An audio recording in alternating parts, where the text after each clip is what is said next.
One story, Mirror of Souls, the Prisoner of Reflection. Alex, a young art student, recently moved into a modest apartment in the city. While browsing a local flea market, he came across a dusty, ornate mirror. It seemed out of place among the other items, and the vendor, an elderly woman, was eager to part with it. She accepted a fraction of its supposed value without hesitation. Alex was drawn to the mirror's intricate, vine-like carvings, its cold silver frame catching the sunlight in an almost supernatural way. He couldn't shake the feeling that the mirror was meant for him. When he brought the mirror home, Alex hung it in his small bedroom. Initially, he found himself simply admiring it. It added character to his apartment. But as he adjusted to his new routine, he began to notice unsettling things. Late at night, he would glance at the mirror and see faint movements, slight ripples in the reflection, as if someone were standing just out of view.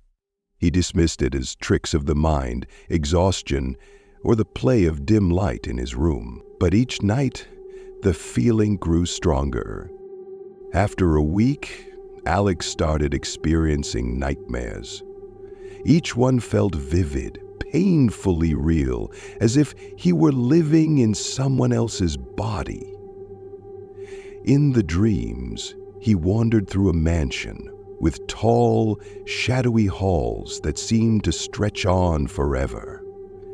He sensed he wasn't alone.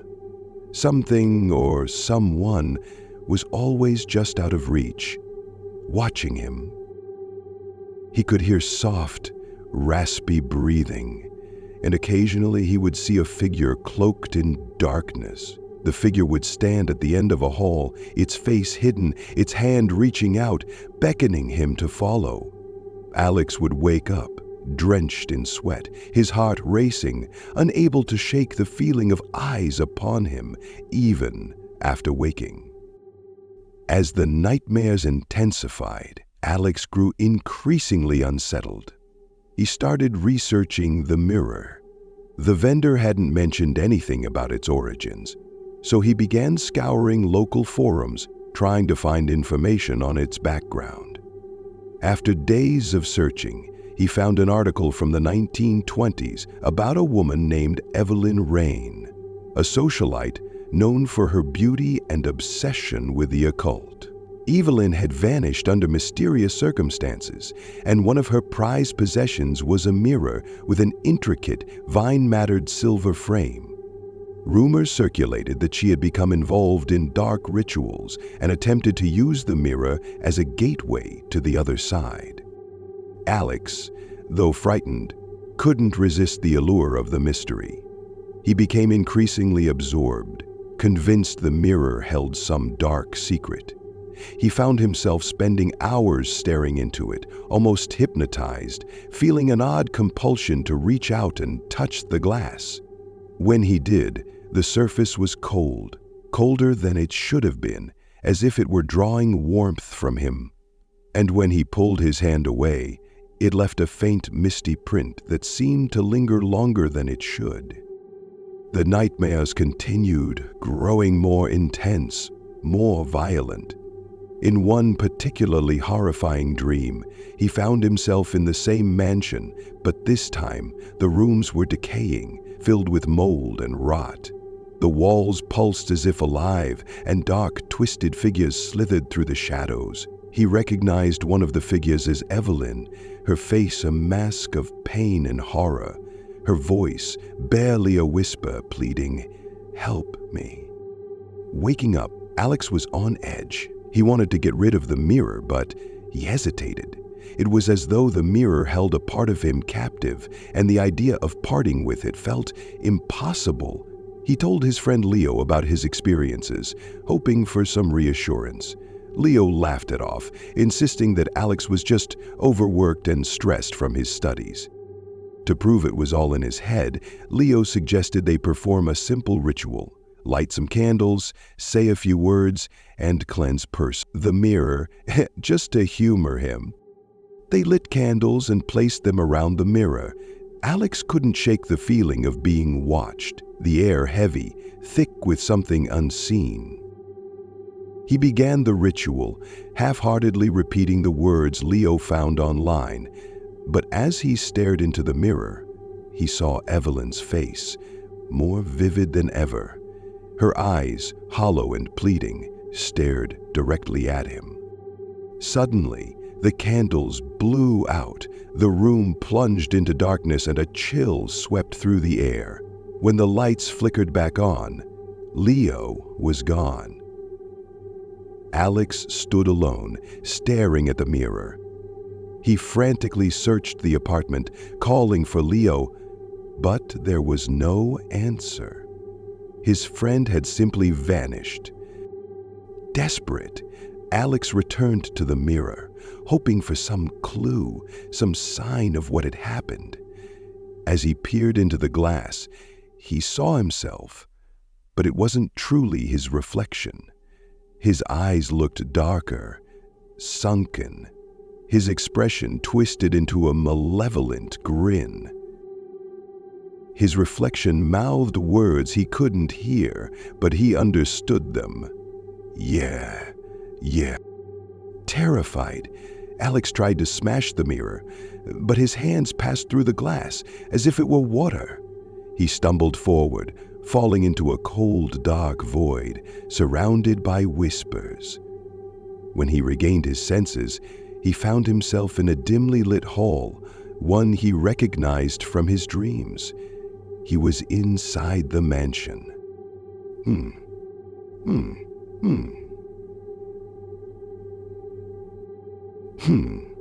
He walked down the corridor, hearing faint cries echoing through the walls. He passed by mirrors, each containing the faces of previous victims, all trapped, their souls forever bound to the glass. At the end of the hall, he found a grand mirror, larger and more ornate than any he'd seen before.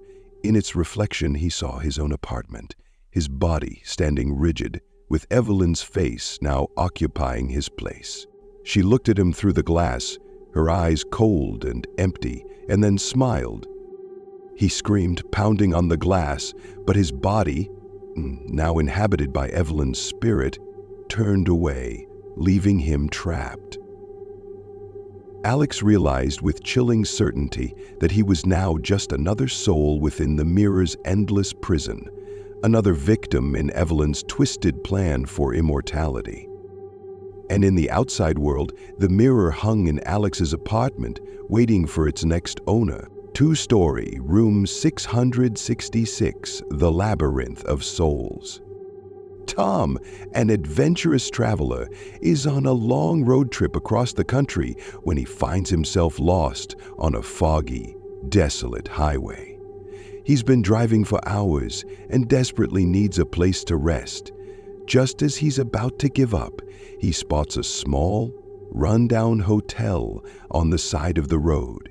The hotel is old, with peeling paint and a flickering neon sign that reads, "The Hollow Inn."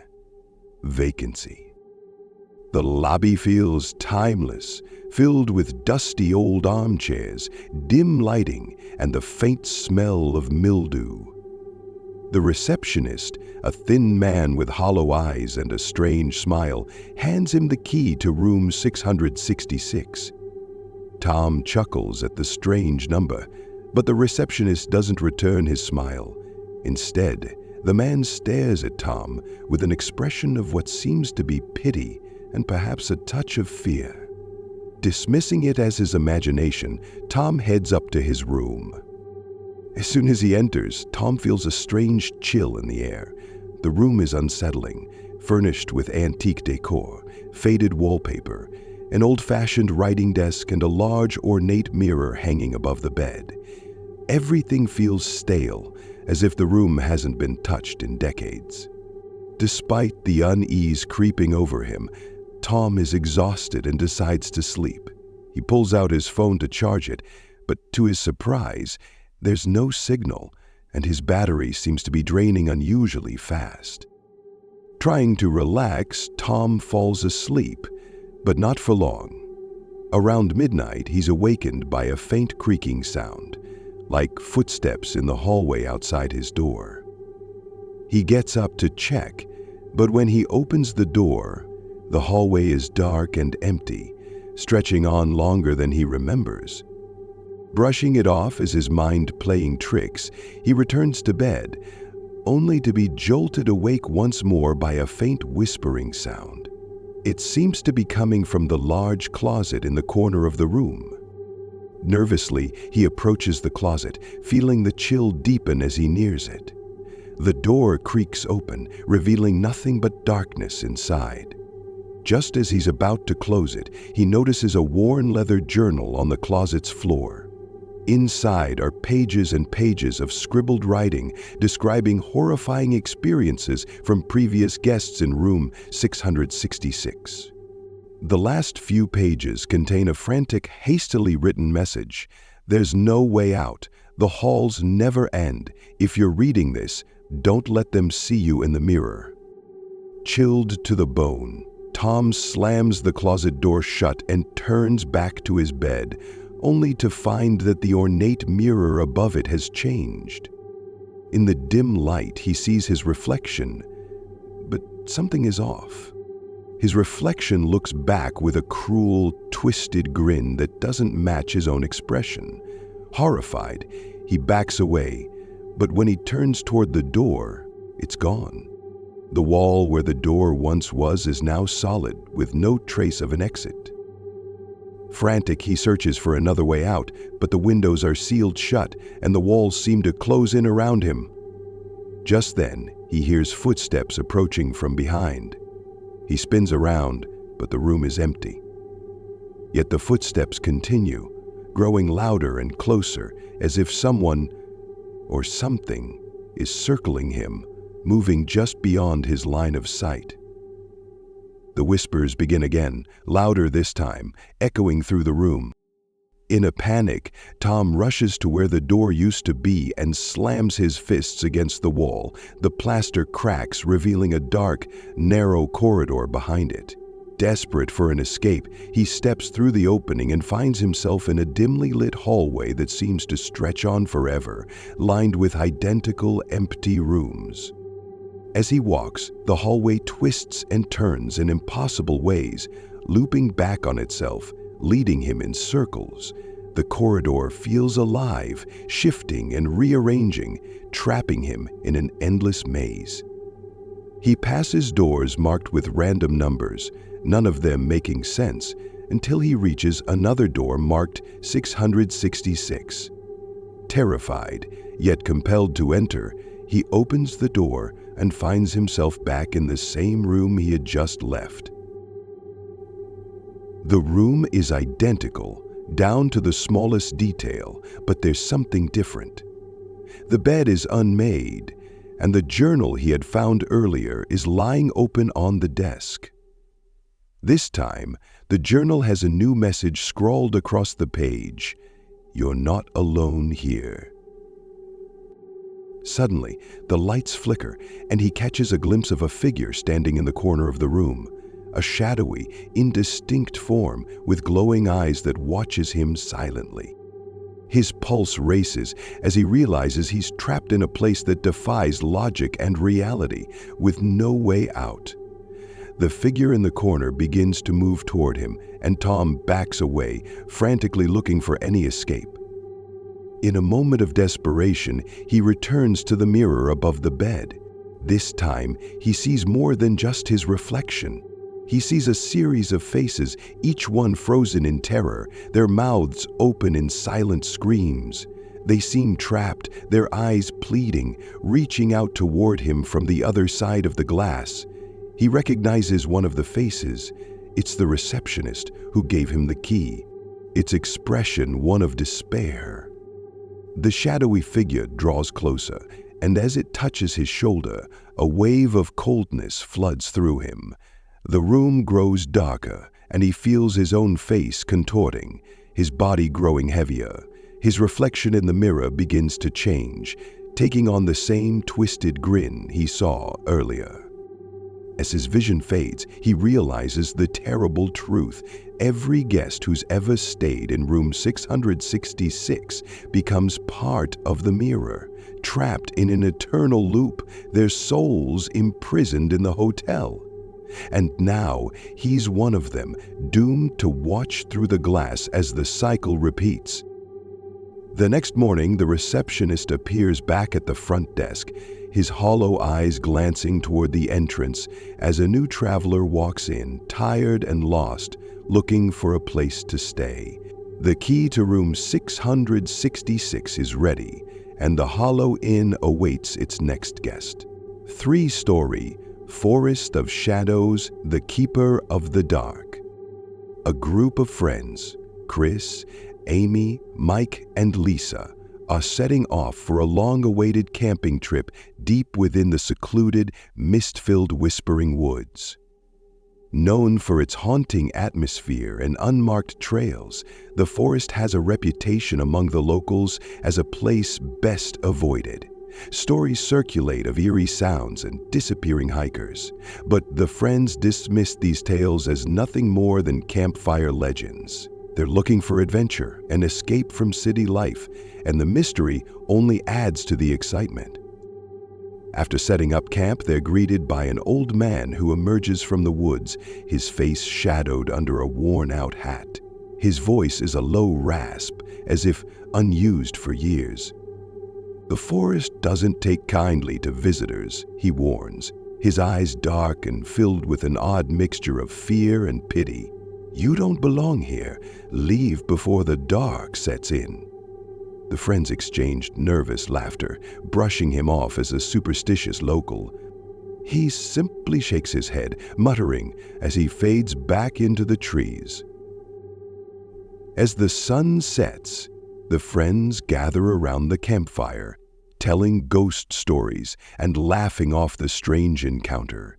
But as night falls and shadows creep closer, the atmosphere grows heavy, almost suffocating. The trees around them seem to stretch taller, leaning in as if listening to their every word. The usual sounds of the forest, the chirping of crickets, the rustling of leaves, fall silent, replaced by an unsettling, echoing stillness. Chris volunteers to fetch more firewood and wanders off into the woods. Minutes pass, and the others realize he's been gone too long. Lisa begins to worry, but Mike reassures her, joking that Chris probably just got distracted. However, as they call out for him, their voices echo strangely, swallowed by the thickening fog. Suddenly, they hear a scream. Chris's voice, sharp, and then silence. Mike grabs a flashlight and he, Amy, and Lisa venture into the forest to search for Chris. As they push further into the trees, they start to notice strange symbols carved into the bark, intricate, twisted shapes they don't recognize. The flashlight flickers, casting eerie shadows that dance around them. The air grows colder, and a faint whispering begins, echoing from somewhere deep within the forest, though no one else is in sight. Panicking, they decide to head back to the campsite, but no matter which direction they turn, they can't seem to find their way. Every path looks the same, twisting and turning, as though the forest is shifting around them. In the distance, they see fleeting glimpses of movement, shadowy figures that disappear the moment they try to focus on them. The whispers grow louder, almost taunting, as if urging them deeper into the forest. After what feels like hours of aimless wandering, they stumble upon a clearing with a single, massive tree standing in the center. Its branches are gnarled and twisted, reaching out like skeletal hands.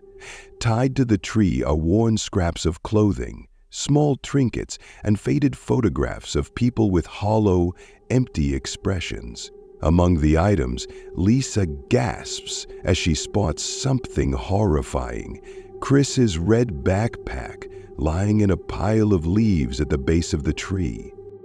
Amy begins to break down, and Mike tries to comfort her, but his voice is shaking too. The whispers now sound almost like laughter, dark and sinister, coming from all around them. They realize, with a sinking dread, that they're not alone. Just beyond the clearing, half hidden in shadow, they see a figure. Tall, impossibly thin, with limbs too long and eyes that glow faintly in the dark. The figure doesn't move, but they feel its gaze on them, cold and predatory.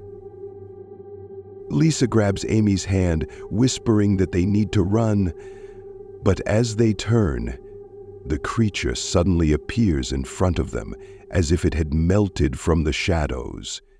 It doesn't speak, but its eyes convey a hunger, a darkness that reaches into their souls. Frozen in terror, they realize that it's not just a creature of the forest. It is the forest, an ancient spirit that claims any who dare to trespass on its land. In a final act of desperation, Mike tries to distract the creature, shouting and waving his arms.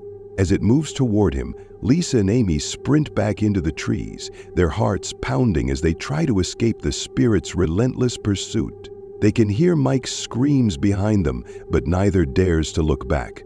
All they can do is run, hoping against hope that they'll find the way out. Hours pass, or maybe only minutes. Time seems distorted, lost in the thick fog that fills the forest. Just as dawn begins to break, Lisa and Amy stumble out of the forest and collapse onto the dirt road, exhausted and covered in scratches. When they look back, the forest is still, as if nothing had happened. But they know what they saw, and the memory of that creature's hollow, hungry eyes will haunt them forever. Days later, when a search party goes into the forest to look for Chris and Mike, they find no trace of them, only a single tree in the center of a clearing, with 2 new pieces of clothing hanging from its branches, silently swaying in the wind. 4-story The Lost Expedition, The City of Souls.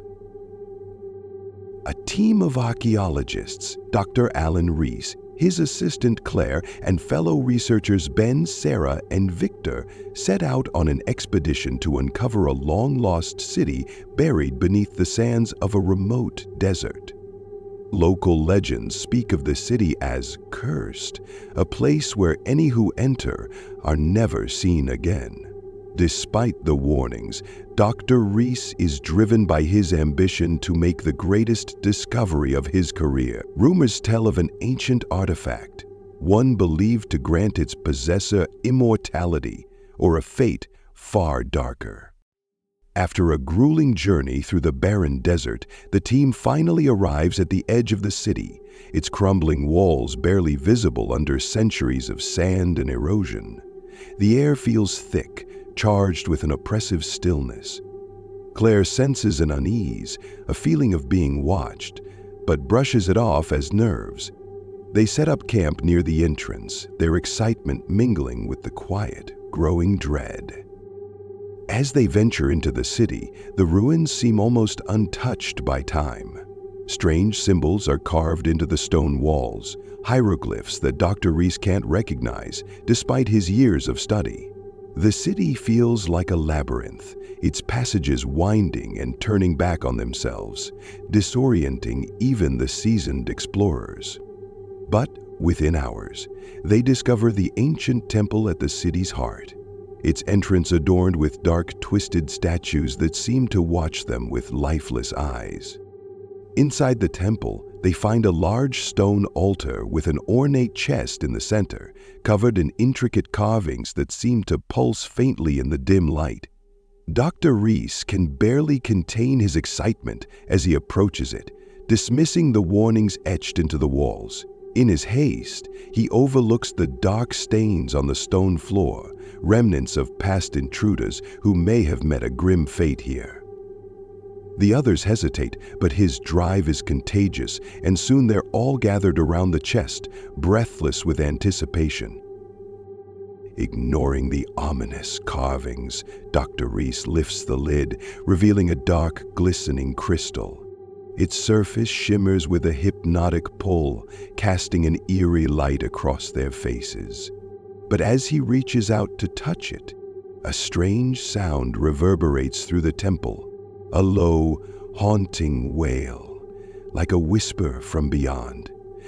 The walls seem to shift, and the once solid ground beneath them begins to tremble. The crystal pulses, and suddenly they all hear a voice, faint but clear, echoing in their minds.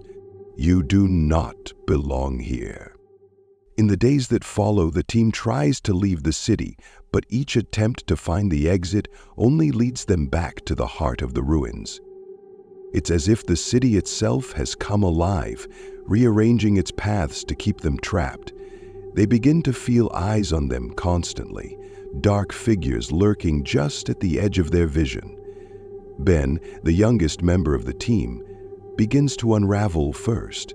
He starts talking to himself, claiming he hears whispers calling his name, telling him secrets of an ancient world and a promised paradise. One night, Ben disappears without a trace. The remaining team members search desperately for him, their flashlights casting eerie shadows along the labyrinthine paths.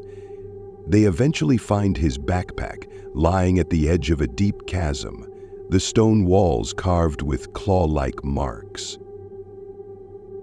It's clear that he didn't simply wander off.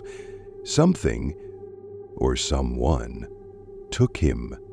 The realization sets in that they're not alone, and whatever shares the city with them has no intention of letting them leave. Over the following days, Sarah and Victor also begin to experience strange visions. Sarah claims to see ghostly figures, veiled in darkness, beckoning her from the shadows. Victor becomes obsessed with the hieroglyphs, convinced that they hold a message meant specifically for him. He begins tracing the symbols with his fingers, muttering in an ancient tongue that none of the others recognize. He insists that the city has chosen him, that he must complete the ritual to appease the spirits. The group's unity begins to fracture as paranoia and fear take hold. Claire begs Dr. Reese to leave the artifact behind, believing it's the source of their troubles, but he refuses. Consumed by his obsession, he dismisses her concerns, insisting that they're on the brink of something incredible. He clutches the crystal as if it's his lifeline, refusing to part with it even as the city closes in around them. In a final act of desperation, Claire and Sarah decide to abandon the expedition, leaving Dr. Reese and Victor behind. But as they try to navigate the ruins, they find themselves trapped in a loop, each path leading them back to the temple. Despair takes over, and they realize the city is a prison designed to ensnare anyone who dares disturb its secrets. One by one, they fall victim to the city's curse. Victor is the first to succumb, his body discovered near the altar, his fingers stained with blood from tracing the hieroglyphs over and over. His face is frozen in terror, his mouth open in a silent scream. Sarah is next. Her last words a cryptic whisper about shadows that have claimed her soul. Claire, now alone with Dr. Reese, makes one final plea for him to abandon the crystal. But he's past reason, his eyes hollow and his voice cold. "This city promised me eternity," he says, clutching the crystal tighter. In his final act of madness, he turns on Claire, insisting that she is the key to completing the ritual, that her blood will bind him to the city's power. Claire runs, heart pounding, as Dr. Reese's footsteps echo behind her. She stumbles through the maze of ruins, desperate to escape, but the city seems to move against her, blocking every path, until she's back at the altar, trapped. Dr. Reese appears, a twisted smile on his face, and raises the crystal, its dark light pulsing. Just as he's about to complete the ritual, a shadowy figure steps out from the darkness, a guardian of the city, its form towering and inhuman, its eyes filled with an ancient, vengeful fury. The creature moves toward Dr. Reese, and for the first time he falters, his confidence shattered. The crystal slips from his hand, and he stumbles back, his face a mask of terror. The guardian reaches out, and with a single touch, Dr. Reese's body crumbles into dust, scattered across the altar. Claire, paralyzed with fear, watches as the creature turns its gaze on her. But then, as if satisfied, it fades back into the shadows. In the morning, a rescue team finds the camp abandoned, the city eerily silent. They search for any sign of the team, but all they find are scattered notes, fragments of journals, and the crystal lying on the altar, its dark light extinguished. The city returns to its quiet watch, waiting for the next souls brave or foolish enough to enter. 5 stored the House of Darkness when they come. Sarah and Michael, a young couple, buy an old Victorian house on the outskirts of town. It's a beautiful but oddly inexpensive property with a mysterious past. The locals avoid talking about it, and the realtor nervously brushes off their questions about previous owners, claiming that they moved away suddenly. Sarah and Michael laugh off the warnings, eager to make the place their home. The house is the kind of character and charm they'd dreamed of, with towering windows, antique woodwork, and sprawling rooms filled with light.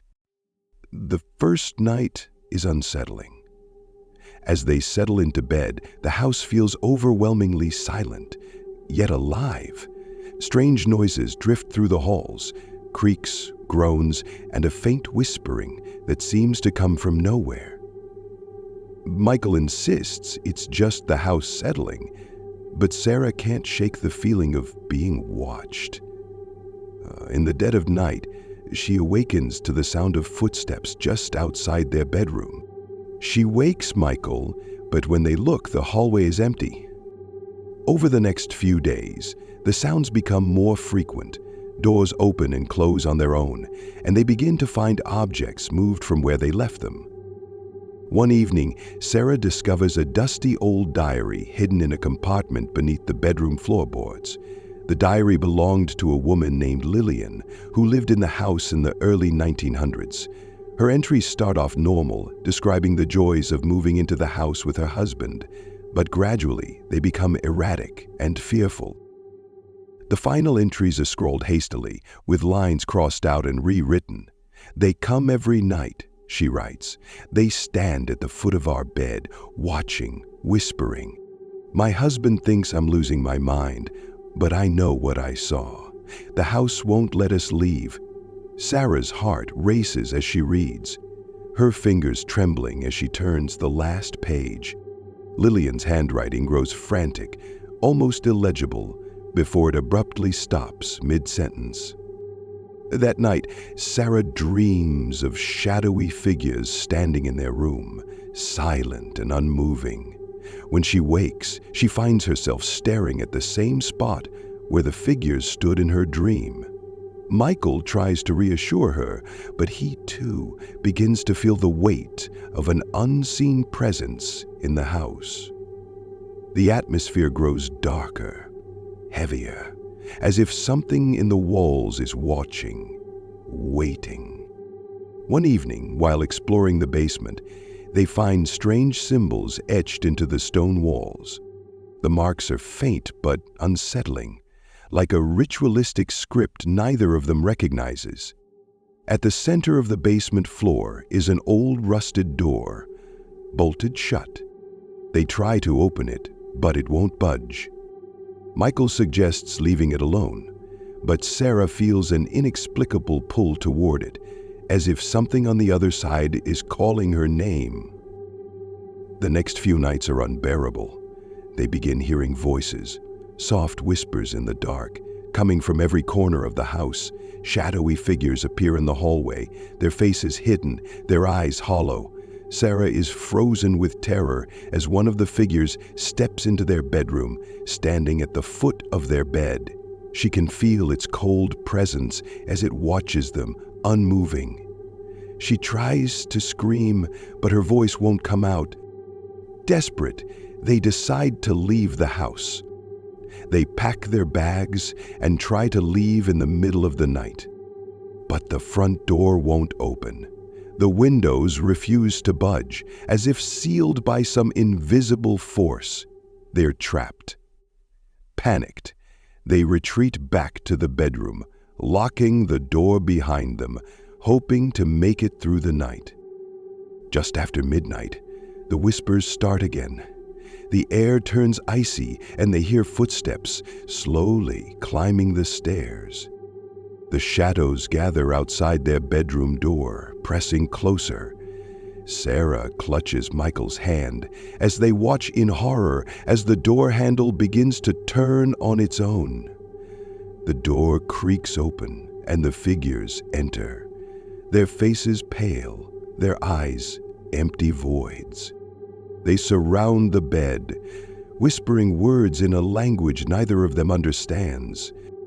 Sarah feels her strength draining, as if the figures are drawing the life out of her. Michael tries to move, but his body is frozen, paralyzed by the figures' gaze. The shadows grow thicker, darker, until they swallow the room, leaving only a suffocating silence. The next morning, the house is quiet and empty.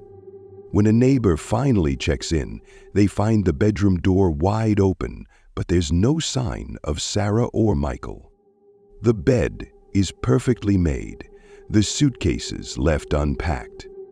The only trace of their presence is the old diary, lying open on the floor, with a final message scrawled hastily on the last page in Sarah's handwriting.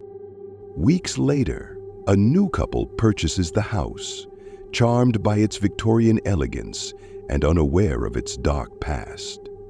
The house waits, silent and patient, ready to welcome its next guest.